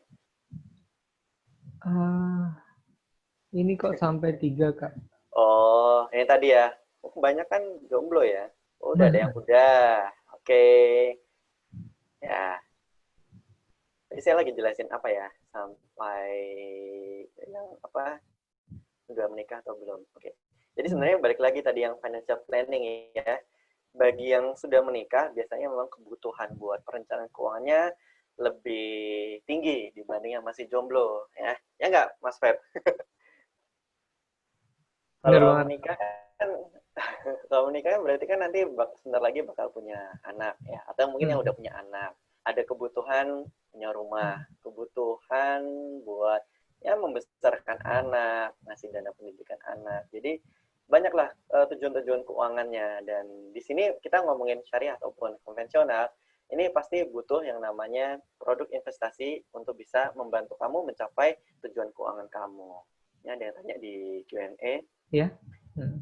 Mau tanya nih, Kak, kalau akad saham untuk trading ataupun invest lebih baik mana ya? Nah, ini jadi sebenarnya gini, ketika balik lagi, kan tadi di awal saya jelasin pasar modal, ini kalau kita ngomongin pasar tradisional ya, kita mau beli beras, sayur, kita pastinya datangnya ke pasar tradisional atau mau ke grosiran, ya bebas. Sebenarnya dari produknya sendiri udah dipastikan halal atau haram ya. Kita beli beras, halal apa enggak? Kalau saham tadi, masuk isi apa enggak? Kalau enggak masuk kategori isi, berarti dia tidak masuk syariah. Kemudian pasarnya halal apa haram?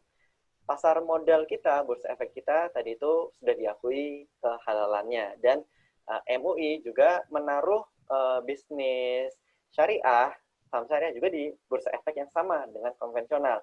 Kalau misalnya pasar modal kita haram, harusnya dari awal MUI sudah membuat bursa efek kedua, yaitu bursa efek syariah. Tapi buktinya kita tetap bisa beli saham syariah di bursa efek yang sama dengan saham konvensional. Nah, kalau ngomongin cara investasinya, mau pakai trading atau invest, ini balik lagi. Teman-teman kayak misalnya jual beli beras. Beras kan produk halal misalnya ya, atau sayur halal. Nah, kalau teman-teman belinya dengan cara yang benar, dengan jual beli yang benar, tawar-menawar yang benar di pasar, ya itu berarti jual belinya halal. Tapi kalau misalnya dengan cara menipu, atau misalnya dengan cara pakai undian, beli undian Rp1.000 yang menang nanti bisa dapat beras 100 kilo. Nah, itu kan masuknya perjudian ya. Nah, jadi secara sahamnya dan secara pasar modalnya itu sudah baik.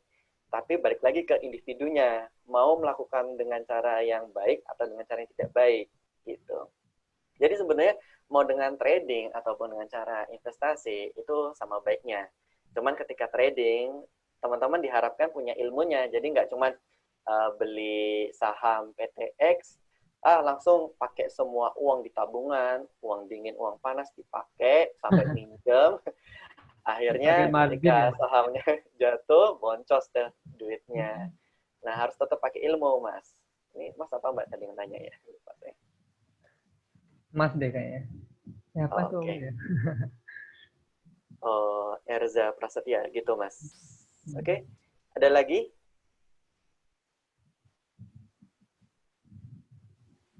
Mungkin lanjut dulu di sukuk ya. Lanjut ya. Hmm. Oke. Kita masuk nih ya yang instrumen kedua, sukuk. Sukuk ini banyak yang bilang ini kembarannya obligasi. Kalau di obligasi atau surat utang ya sama-sama ada surat utang retail, ada sukuk retail, ada juga surat utang tabungan, juga ada sukuk tabungan. Tapi secara konsep sebenarnya beda. Ini ada contohnya, misalnya nih ada Pak Joko, dia nih jualan Warmindo udah berapa tahun selalu untung.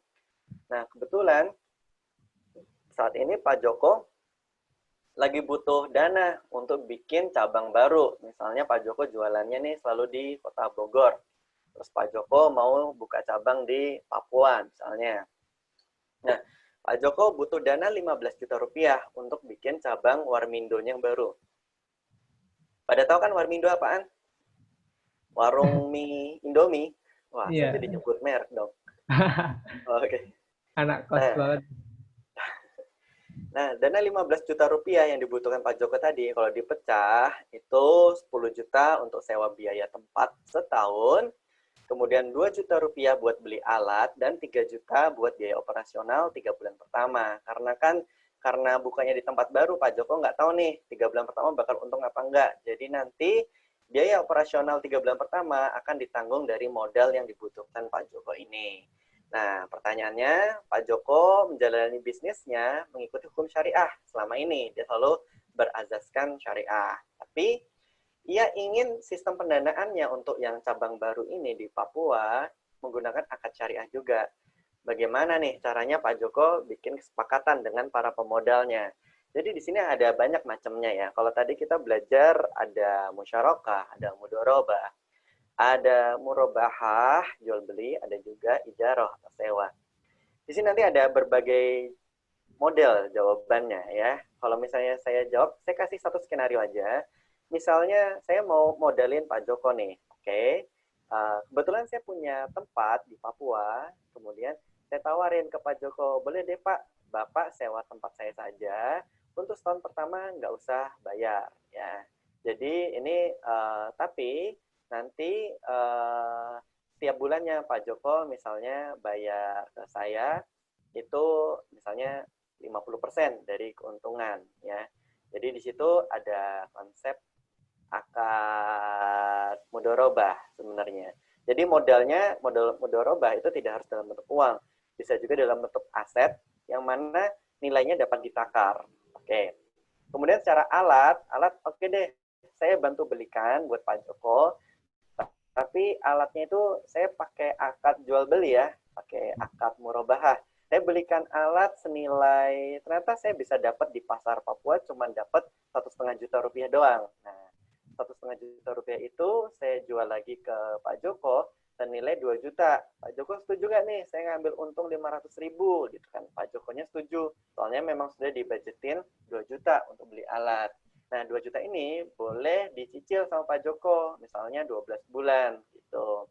Kemudian 3 juta untuk biaya operasional, bebas mau pakai akad mudorobah ya. Jadi ya udah nih saya kasih 3 juta dalam bentuk cash. Ini bisa Pak Joko pakai untuk operasional 3 bulan pertama, tapi dengan catatan tiap bulan Pak Joko bagi hasil dengan saya misalnya 50% gitu. Nah, jadi sebenarnya ketika kita ngomongin konsep syariah, ada hukum-hukum yang bisa kita pakai untuk bisnis atau investasi sehari-hari. Nah, harapannya apa dengan kita belajar syariah ini? Jadinya tadi balik lagi kita mencari keberkahan dalam menjalankan bisnis dan investasi. So ya, kita ngomongin sukuk. Nah, ini kan contohnya tadi Pak Joko. Pak Joko tadi butuh modal untuk pinjaman. Nah, tadi dari sisi Pak Joko berarti dia sebenarnya kayak sebenarnya kalau misalnya disamakan dengan negara, sukuk itu ya kayak pemerintah ini pasti punya penerimaan negara, ya kan, ada APBN-nya, dan pemerintah pasti juga punya rencana belanja. Nah, misalnya anggaran yang masuk ini cuma 1 triliun misalnya, sedangkan anggaran belanjanya pemerintah itu 1,2 T, masih sisa sekitar 200 miliar yang dibutuhkan pemerintah untuk menjalankan pembangunan negara. Nah, pemerintah bisa membuka pilihannya, membuka dengan menaikkan pajak ya untuk bisa menutup kekurangan 200 miliar tadi, atau misalnya pemerintah minjam ya. Pinjam ini bisa dua, pinjam ke negara lain atau pinjam ke warganya sendiri. Nah, kalau ke warganya bisa dibuka program namanya surat utang negara atau obligasi.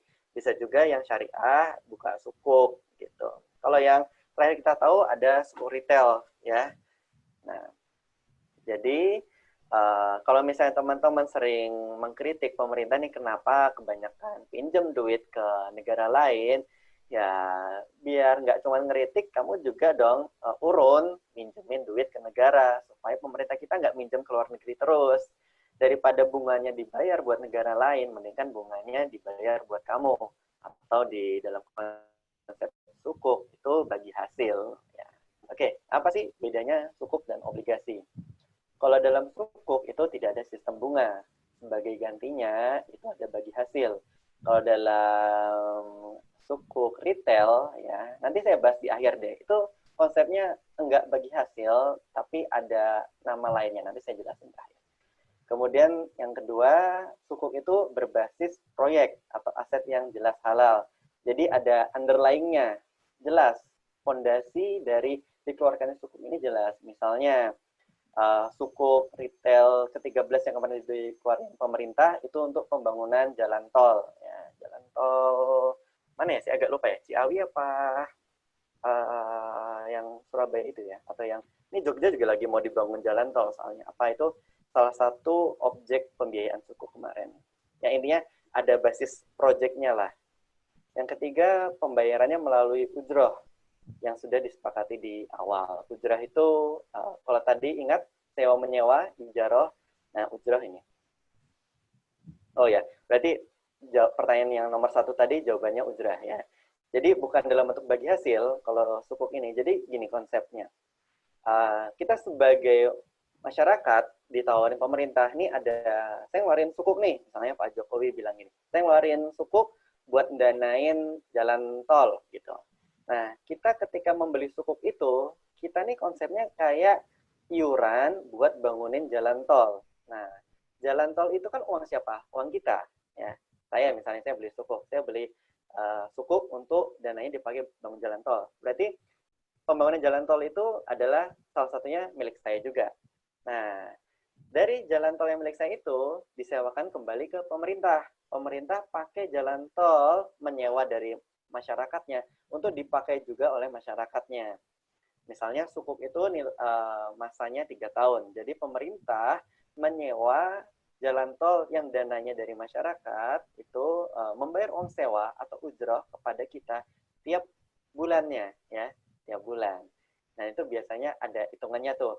Dari dana yang kita bayar sukuknya tadi itu ada imbal hasilnya, misalnya hitungannya 6% per tahun. Dari 6% itu dibagi 12, kemudian pemerintah bayar uang sewa atau ujroh itu ke kita setiap bulan. Nah, yang keempat ada alokasi pembayaran zakatnya, ya itu kewajiban untuk umat muslim. Yang terakhir untuk proyek pembangunan infrastruktur tadi ya. Jadi proyek yang akan dijadikan basis untuk mengeluarkan sukuk itu sudah dimonitor dulu, sudah dievaluasi sama tim MUI, tim Dewan Syariah Nasional, apakah produk ini halal atau enggak. Perhitungan bagi hasilnya sudah sama-sama menguntungkan antara negara dan warganya atau enggak. Gitu. Kan basisnya tadi syariah sama ya, tidak ada pihak yang dirugikan. Oke, sedangkan di obligasi itu menggunakan sistem bunga. Yang kedua, basis pengenaan kupon adalah bunga dari dana pembeli surat utang. Ya. Misalnya beli obligasi 1 juta rupiah, kuponnya misalnya 7% per tahun. Itu kupon tuh berapa sih return yang ditawarkan pemerintah atau corporate. Nah, pembayaran kupon ini bisa dilakukan tiap bulan, 3 bulan, 6 bulan, 4 tahunan. Balik lagi ke masing-masing tipe obligasi yang dikeluarkan. Kemudian tidak ada alokasi zakat seperti sukuk. Kemudian tujuan pembiayaan bisa berbagai macam, baik untuk pembangunan maupun konsumsi. Ini contohnya obligasi yang pernah dikeluarkan oleh Yunani tahun 2000, saya lupa ya, 2011 Yunani itu bangkrut. Yunani mengeluarkan utang dan itu utangnya itu dananya dipakai untuk konsumtif. Jadi dipakai buat bayar pegawai, buat ngasih dana insentif masyarakatnya, bukan sesuatu untuk pembangunan. Jadi bukan untuk aset yang mana itu sifatnya produktif untuk mengembangkan uang yang sudah dipinjam, tapi hanya untuk konsumtif yang mana habis begitu saja gitu. Nah, sukuk itu dibagi dua menurut subjek yang mengeluarkan. Ada sukuk korporasi dan ada sukuk pemerintah. Tadi saya bahas itu lebih ke pemerintah ya. Sebenarnya korporasi juga mengeluarkan sukuk loh, kayak gitu. Kalau corporate atau perusahaan mengeluarkan obligasi, mungkin udah sering dengar ya. Kalau mengeluarkan sukuk biasanya yang jelas perusahaan-perusahaan yang masuk emiten syariah. Yang kedua, ya mereka memang spesifik manajemennya ingin kita ngeluarinnya sukuk ya, bukan obligasi kayak gitu. Contohnya tahun 2019 itu ada XL Axiata itu mengeluarkan program sukuk pada tahun 2019 untuk pembangunan aset towernya gitu. Nah, sukuk itu dibagi dua menurut karakteristiknya, ada sukuk retail dan ada sukuk tabungan. Kalau sukuk retail biasanya jangka waktunya 3 tahun, kalau sukuk tabungan tuh biasanya jangka waktunya 2 tahun. Kalau di retail itu biasanya bisa dijual lagi sebelum jatuh tempo. Jadi bisa dijual di pasar sekunder ya, atau kalau gampangnya teman-teman beli sukuknya di misalnya di fintech apps, fintech apa, X atau Z, nanti bisa juga jual di situ. Atau kalau misalnya belinya di sekuritas, misalnya Bank Y Syariah atau Bank B Syariah, nanti jualnya juga bisa di situ lagi. Tapi biasanya ada jeda waktu ya, dari waktu beli sampai kapan bisa dijual lagi di pasar sekunder itu. Kalau sukuk tabungan biasanya nggak bisa dijual di pasar sekunder. Gitu. Ini contohnya nih, yang baru aja dikeluarin bulan Agustus dan kayaknya baru akan tutup nanti tanggal 23 September. Ini sukuk retail SR13 ya. Sukuk retail ini dikeluarkan oleh pemerintah Pak Jokowi ini dari Agustus kemarin sampai nanti ditutup penawarannya tanggal 23 September. Buruan beli kalau misalnya yang mau. Tapi harus tahu nih karakteristik SR13 ini yang tadi saya bilang. Jangka waktunya 3 tahun, jatuh tempo 3 tahun. Teman-teman bisa beli ini imbal hasilnya dulu ya. Imbal hasilnya 6,05% per tahun. Ada pajaknya ya 15%. Jadi nanti kalau pemerintah bayar tiap bulan itu dipotong pajak 15%. Tapi ini masih jauh lebih baik daripada pajak deposito 20%. Lumayan. Yang ketiga, ini dibayarnya tiap tanggal 10 sama pemerintah. Oke. Jadi kalau misalnya imbal hasilnya 6,05%, itu nanti akan dibagi 12, dibayar tiap tanggal 10. Teman-teman bisa beli SR13 ini minimal 1 juta rupiah sampai maksimal 3 miliar rupiah.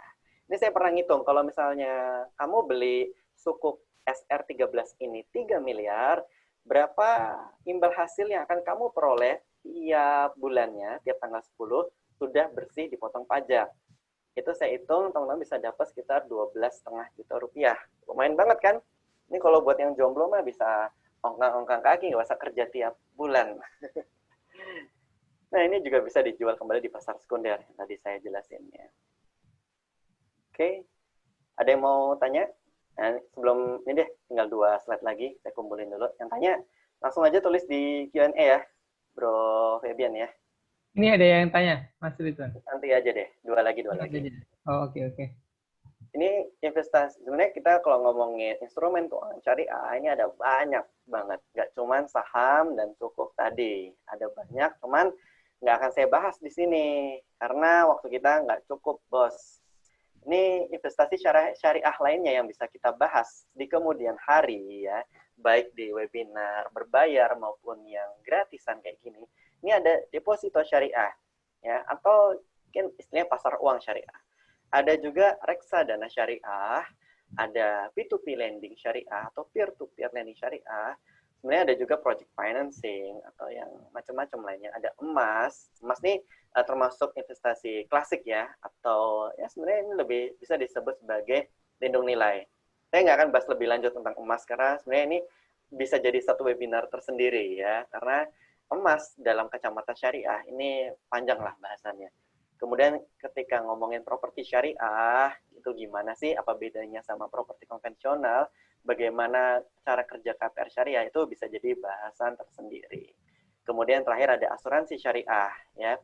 Ini masternya asuransi syariah, mungkin nanti kedepannya ada webinar yang diadain sama Mas Febian. Yang kali ini jadi moderator, tapi kalau ngomongin asuransi syariah, mungkin nanti bisa sama Mas Febian. Oke? Ya, kalau ada yang mau tanya, bisa tanya dulu sebelum nanti kita masuk ke quiz time. Ini Kak, dari Kak Nur Novita. Gimana tuh? Apa Kalau nih? suku kan prinsipnya bagi hasil. Misal perusahaannya merugi saat jatuh temponya suku, maka apakah sukunya bisa gagal bayar atau pengembaliannya tidak sampai 100% ke investor? Oke. Jadi ketika kita ngomongin investasi, jadi itu selalu berhubungan dengan namanya risiko. Nah, kalau misalnya gini, kita ngomongin sukuknya ini, oke, ini ngomongnya perusahaan ya. Jadi gini, kalau tadi saya bilang suku ada dua ya, ada yang dikeluarin sama perusahaan, ada juga yang pemerintah. Saya sih selalu merekomendasikan teman-teman kalau beli sukuk, itu sukuk pemerintah. Kenapa? Karena risiko bangkrutnya negara itu jauh lebih kecil daripada perusahaan bangkrut. Ya. Kalau misalnya sudah terlanjur belinya sukuk perusahaan dan ternyata perusahaan itu bangkrut, bagaimana pengembalian dana tersebut? Ya. Yang jelas, ketika belum jatuh tempo, ya nggak bisa diharapkan uang yang udah kita taruh tadi bakal kembali.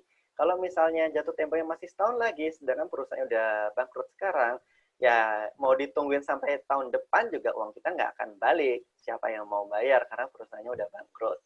Nah, permasalahannya, bukan permasalahannya, cuman keuntungannya begini, dibandingkan saham, sukuk ini jauh lebih aman dibandingkan saham. Kenapa? Kalau di laporan keuangan ya, aset sama dengan utang ditambah modal. Utang itu prioritasnya lebih tinggi daripada modal. Jadi kalau misalnya ketika perusahaan bangkrut dan uangnya cuma sisa 100 kayak gitu ya, utangnya itu ada misalnya 90 kayak gitu, uang 100 tadi akan dialokasikan untuk bayar utangnya dulu. Nah, sukuk itu masuknya di utang. Jadi teman-teman pemegang sukuk akan diprioritaskan untuk dikembalikan dulu modalnya tadi, uang yang dipinjamkan. Baru nanti sisanya, semua utang udah selesai dibayar, sisanya berapa baru dibagikan kepada pemilik modal, termasuk pemilik saham. Gitu. Apakah suku yang bisa gagal bayar? Ya bisa dong, bisa gagal bayar. Namanya juga risiko. Kita kan hidup di dunia penuh dengan risiko. Kalau nggak ada risiko, berarti kita sudah di surga. Gitu ya. Pengembalian tidak sampai 100% ke investor, jelas. Ada pertanyaan lainnya? Makasih ya, Mbak Nurno Vita buat pertanyaannya. Mungkin mengingat waktunya juga udah jam 11, langsung ke kuis ya Kak ya, Bah, berarti ya. Oke, lanjut. Silakan diambil alih, Bro. Bisa di stop screen, Mas Ridwan. Oke. Langsung aja ya berarti teman-teman yang mau join Kahoot bisa langsung nih masukin kodenya 6938801. Nah, soalnya masih gampang-gampang kayak biasanya juga. Kali ini ada 12 soal. Nah ini nih, udah ada Ami. Keren banget nih Ami nih, semangat banget tiap kita webinar. Ayo, nggak ada nih penantang lainnya masa? Ikut yuk. Nah ada Kak Musafir, Kak Ahud,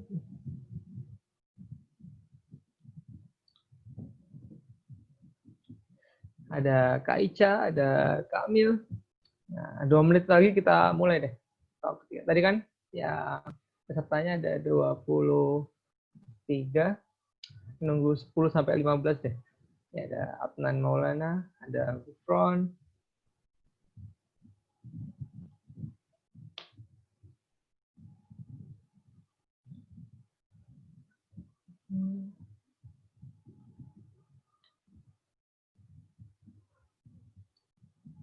ada Reza, ada Andra, 6938.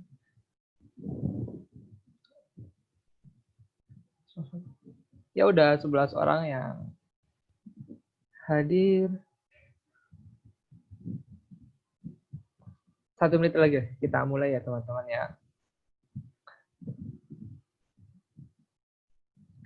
Ada Emon, ada Safiana, ada Nisa,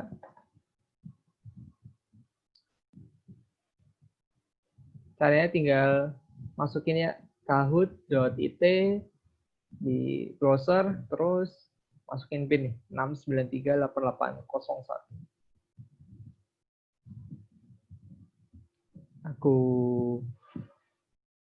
hitung dari 15 ya. 15, 14, 13, 12, 11, 10, 9, 8, 7, 6, 5, 4, 3, 2, 1, mulai. Nah, basic. 3, 2, 1. Double point. Dasar investasi syariah adalah kecuali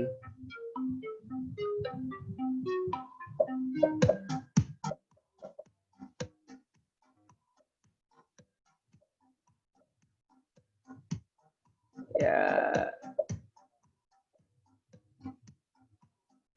Nah, dan jawabannya adalah ya benar. Kecuali ya teman-teman ya, berarti kecuali undang-undang. Terus wah, next. Berapa persen penduduk Indonesia yang sudah melek keuangan syariah?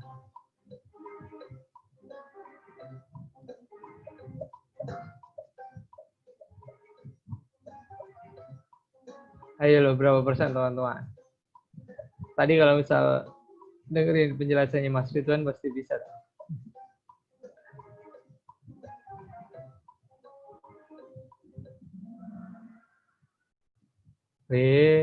Jawabannya 16% ya teman-teman ya. Ini ada kesalahan tadi.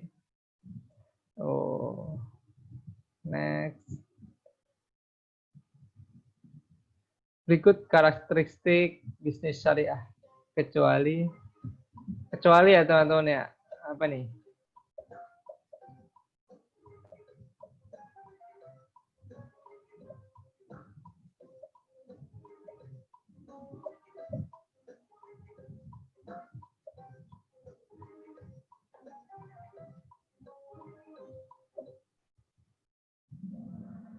Nah, kali boleh berutang ya, masih ada yang salah.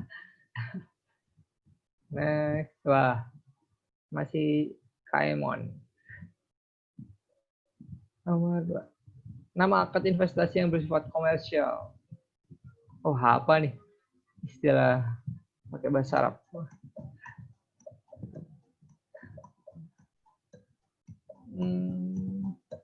Ayo,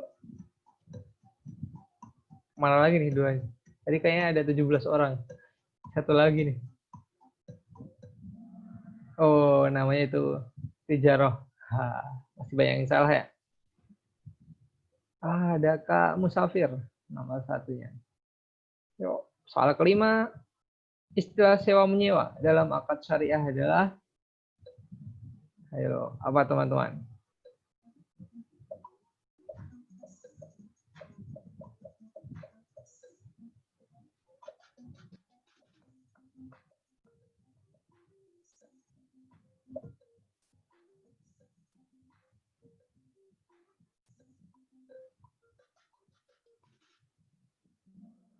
Ya, namanya itu ijaroh ya.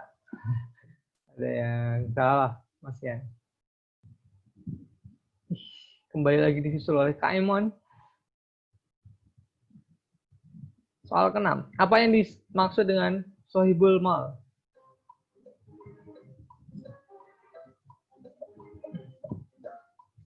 Udah 5 orang yang jawab. 10 detik lagi. Dan sohibul mal adalah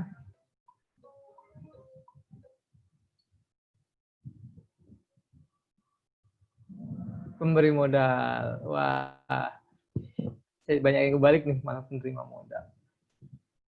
Wih, disusul oleh Kak Mil. Soal ketujuh. Apa yang dimaksud dengan akad murabahah? Ayo lo, apa teman-teman? Murabahah.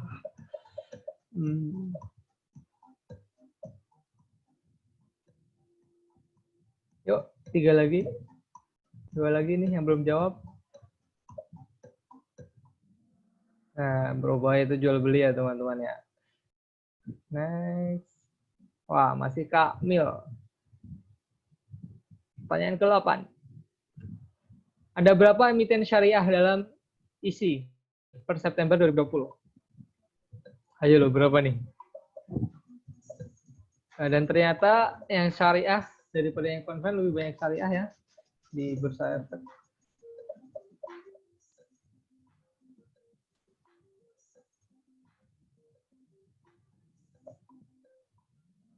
Nah, ada 451 ya teman-teman ya.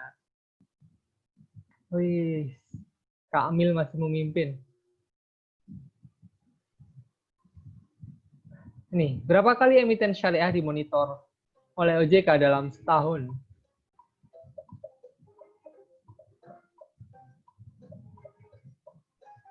Ayo lo, berapa kali ya teman-teman? Di review nih.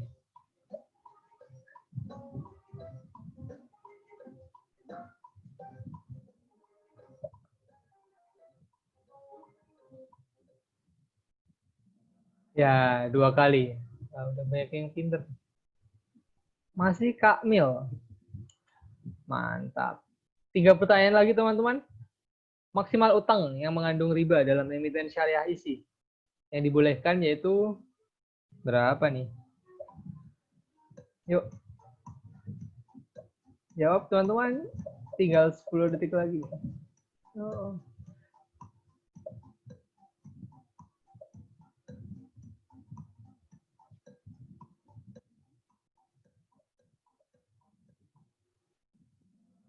Nah, maksimal 45% ya tadi. Nah, wah, Kamil masih memimpin. 2 pertanyaan lagi teman-teman. Apa kepanjangan dari JI? Yuk.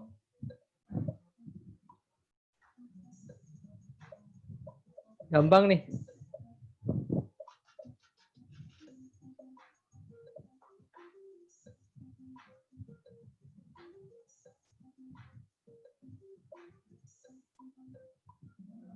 Ya, benar, Jakarta Islamic Index ya.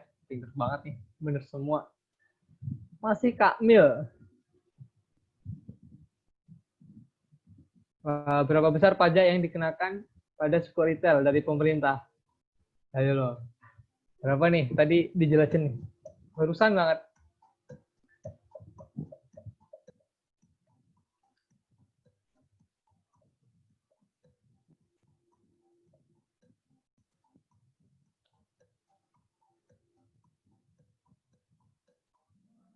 Ya, jawabannya 15% ya. Buat obligasi.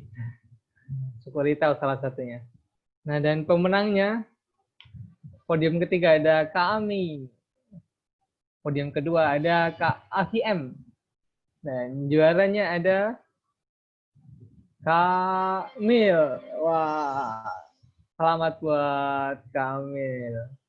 Nah, nanti bisa langsung menghubungi admin fingram.id aja ya. Saya kembalikan ke Mas Ridwan. Kalau misalnya ada yang ingin ditanyakan, bisa langsung tanya di Q&A ya teman-teman. Mumpung masih ada waktu sedikit lagi nih juga. Oke, gimana tadi kuisnya? Gampang kan? Gampang dong harusnya. Gampang Banyak yang bener tadi. lah. Kalau pada nyatet tadi ya, sama dengerin yang benar. Kalau masih ada yang mau tanya, silahkan. Kita sampai jam berapa nih Kak? Ini Mas, nanya Mas. 3 menit lagi lah, nggak apa-apa. Oh iya, 3 menit lagi. Mumpung masih ada 3 menit lagi teman-teman. Kapan lagi nih? Bisa tanya gratis. Ini udah pada sarapan belum sih tadi? Kalau aku Ini sih pada kayaknya mau belum. makan siang apa? Coba deh tulis di chat nih. Daripada bingung mau nyari pertanyaan apa. Ini pada mau makan siang apa nih? Mau ditraktir ya Mas? Ya, traktir sendiri-sendiri lah. Kalau Mas Ridwan nih, kalau misalnya nggak ada yang tanya, aku yang tanya deh Mas. Yo, boleh-boleh.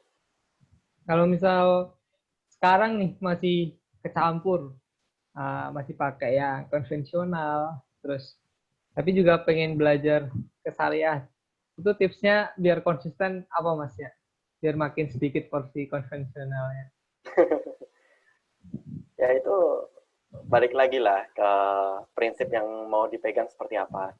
Kalau misalnya masih kecampur, tapi udah ada niatan untuk kedepannya full, misalnya yang syariah gitu, ya mulai dikurangin lah yang apa yang nggak masuk syariah seperti apa. Karena kan basisnya gini loh, ketika kita ngomongin investasi saham ya, atau misalnya kita punya ini nih, deposito, yang mana deposito itu misalnya nggak syariah kayak gitu. Berarti kan penghasilan yang masuk ke kita, yang kita pakai buat makan, minum, buat kita beli pakaian, itu kan punya risiko mengandung haram ya, sesuatu yang haram. Yang mana kalau misalnya kita makan itu masuk ke tubuh kita, yang mana hidup kita jadi nggak berkah. Kalau ini kalau ngomongin konsep syariah ya, padahal pertanggungjawaban kita nanti ketika kita meninggal sebelum kita masuk surga atau neraka itu salah satunya ya dari mana asalnya uang kita, apakah itu sesuatu yang halal atau enggak, sesuatu yang baik apa enggak. Nah, yang tidak baik itu bisa menimbulkan amalan kita jadi berkurang karena apa yang kita lakukan selama di dunia ini, kita sudah tahu itu tuh tidak halal, itu tidak baik, tapi kita tetap melakukannya. Itu bisa berbahaya buat nggak cuma di dunia, tapi nanti ketika di hari setelah dunia ini. Gitu. Wah, Ya mulai mantap. dikurangin lah. Ini kan kita ngomongin nggak cuma nyari cuan doang, tapi kita juga ngomongin keberkahan. Ya kalau ngomongin saya ngomongin saham ya, ngomongin saham, saham yang paling seksi di Indonesia adalah saham bank konvensional. Kita nggak usah nyebut namanya apa kayak gitu ya.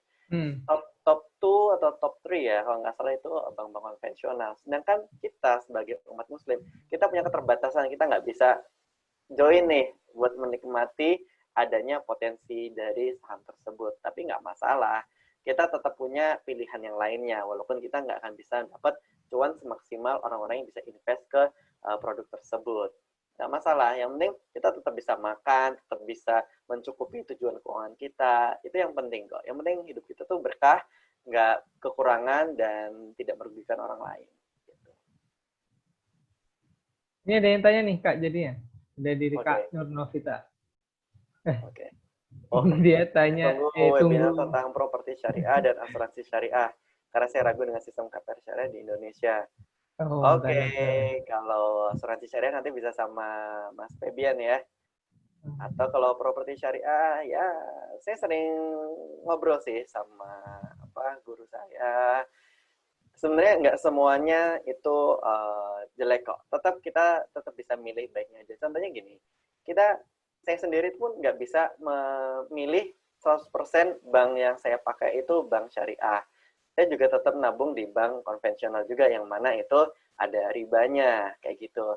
Ya, sebagaimanapun kita hidup di dunia yang udah di era yang semuanya ini udah serba tercampur. Kalau kita hidup di zamannya Nabi ya beda cerita. Kita kan hidup di zaman, nah kita harus adaptif lah. Cuman supaya baik ya kita tetap harus banyak memohon kepada Tuhan kita, minta dimohonkan ampun dan kita minimalisir lah gitu. Kak, kalau just tip atau dropshipper apakah termasuk syariah? Nih cerita dikit lah. Tadi kan saya udah cerita tentang konsep samsarah ya, makelar. Tapi sebenarnya kalau just tip sama dropshipper beda deh. Kalau just tip tuh kan kita misalnya lagi jalan-jalan ke kota mana atau negara mana. Terus kita beliin barang harganya misalnya $10. Tapi kita jual ke yang nitip kita tadi $20. Itu sebenarnya bisa aja ya, anggap aja $10 lebihnya tadi sebagai upah beli. Bisa masuk konsep ijarah tadi ya. Kalau dropshipper maksudnya tadi samsara. Selama kita sudah tahu siapa pemilik barang itu, kita juga udah izin, kita mau bantu jualin, dan sudah ada akad kesepakatan nih, kita bisa ngambil untung berapa persen dari jualin barang tersebut. Itu masih boleh. Ya, yang penting jelas sih akadnya. Wallahu a'lam bishawab ya. Mantap, makasih banyak buat jawabannya Mas Ridwan. Dan terima kasih juga atas teman-teman udah hadir dalam acara pagi ini. Keren banget penjelasan soal investasi syariah oleh Mas Ridwan. Apabila mungkin ada yang masih ditanyakan bisa diskusi di Telegram fingram.id ya teman-teman ya. Dan untuk sertifikat nanti saya akan nulis di grup Telegram, bisa di list aja ya nanti nama panjangnya untuk e-sertifikatnya. Kalau dari Mas Ridwan ada kata-kata penutup? Nggak ada lah. Paling tadi sih yang di tengah-tengah tadi udah saya bilang sih ya sebagai umat muslim, ya sebenarnya nggak cuma buat umat muslim lah. Buat dari agama apapun, kita hidup nih nggak cuma sendiri ya. Kita juga hidup bareng orang lain, kita hidup buat keluarga kita, juga buat alam yang kita tinggali ini. Jadi jangan mikirin diri sendiri doang, jangan jadi orang yang egois. Kita juga harus mikirin orang lain, mikirin alam kita juga jalanin kehidupan yang berkah. Berkah tuh maksudnya apa sih? Berkah tuh ya berarti bikin hati nyaman, jangan cuma nyari uang dan uang, karena uang itu bukan sumber kebahagiaan. Kebahagiaan itu sebenarnya dari diri sendiri. Kalau kita merasa happy ya itu happy, dan kita bantu orang lain itu juga bisa jadi bahagia. Nah, jadi jangan jadiin uang sebagai tolak ukur yang paling utama. Itu aja sih. Wah, keren banget. Mantap. Semakin kita memberi malah kita juga akan menerima balik ya. Ya. Ya. Insya Allah. Udah, mungkin cukup sekian webinar Fingram kali ini. Apabila ada kurang atau lebihnya kami mohon maaf. Billahi taufiq wal hidayah. Assalamualaikum warahmatullahi wabarakatuh. Sampai jumpa di lain kesempatan teman-teman.